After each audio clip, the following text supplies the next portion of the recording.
Kain na tayo ng almusal.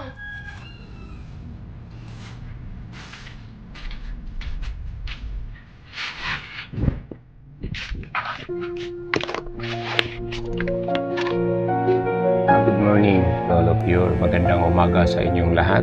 Ngayon ang isi-share ko sa inyo na naman is itong aking adenium or calachuchi, bangko calachuchi.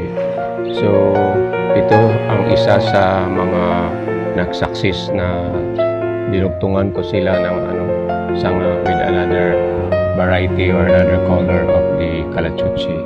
So this one here is red, then this one is double, parang marigitin na pink. Then the center is yung local lang natin, yung single na bulaklak.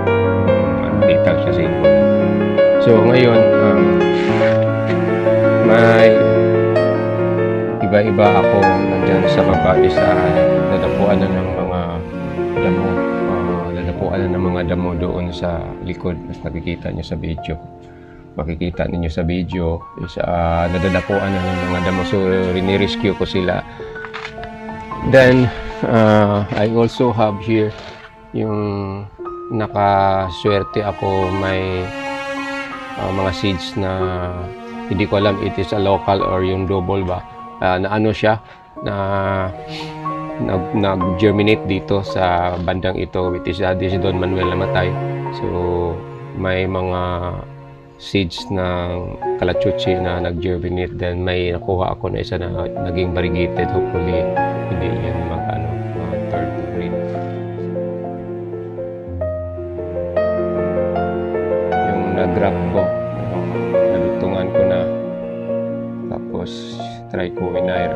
So ang gawin ko dito is lagi ko itong ikakat para hindi siya maging matangkad, manatili siyang pandak, tawag yun, yung hindi tutubo.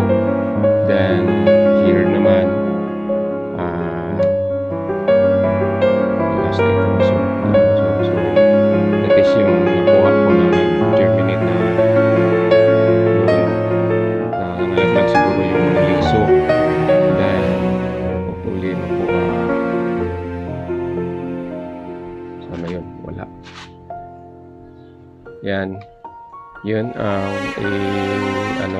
i-rescue. So ito palang calachuchi o adenium is hindi pala pwede na magdinig ka ng tubig during afternoon. So kailangan na sa morning, para pag sa afternoon matuyo na yung tubig, hindi delikado na mamatay yung or maraten yung adenium or calachuchi. Sinuma ko na lang para mas makita.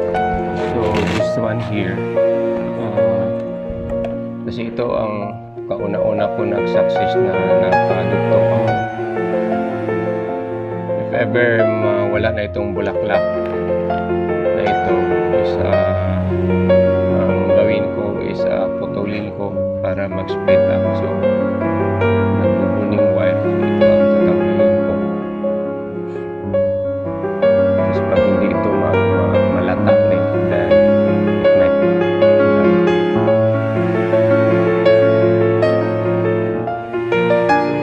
so hayaan ko na lang muna ito. Then pag malinisan na itong kinunan ko kanina, balik ko sila doon.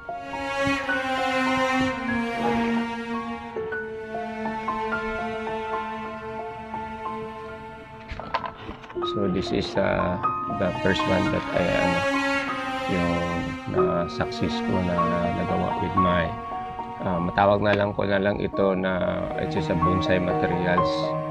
Then ang gusto ko yung hindi siya mapalaki, yung ganyan lang kalaki, kasi maganda ito pag mapuno ito na dahil.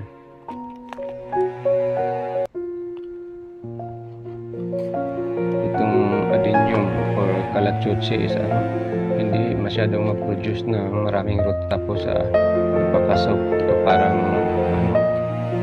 root ng kapayas, yung mga root nila. Madali galing Malata or Marate. So ito naman, natalian ko na ito. So ang gawin ko, i-ano ko pa itong tali sa ito.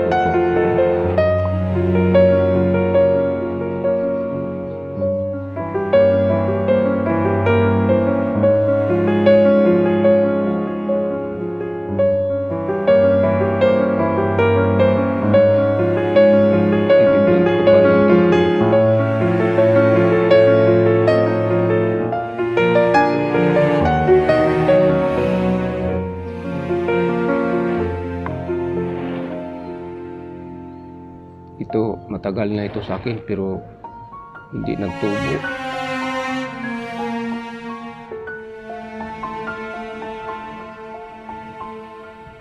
Ayan. So may sangas dito siya sa baba.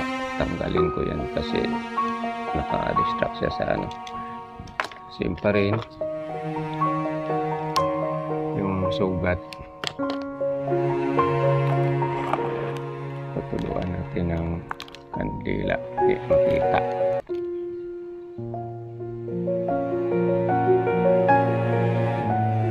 Para makita sa camera.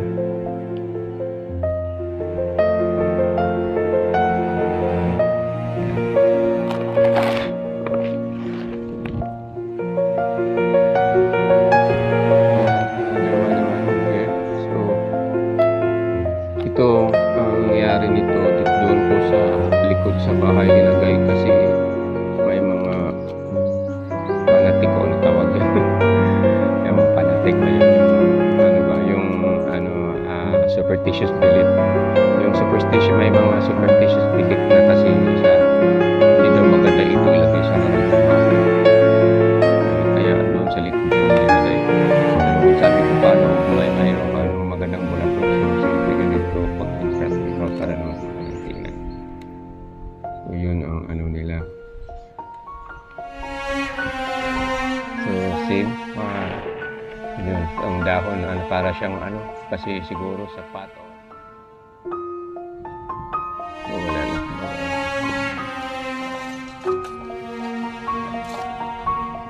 Try with a wire.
siya.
Bangkok Calachutsi or Adenium.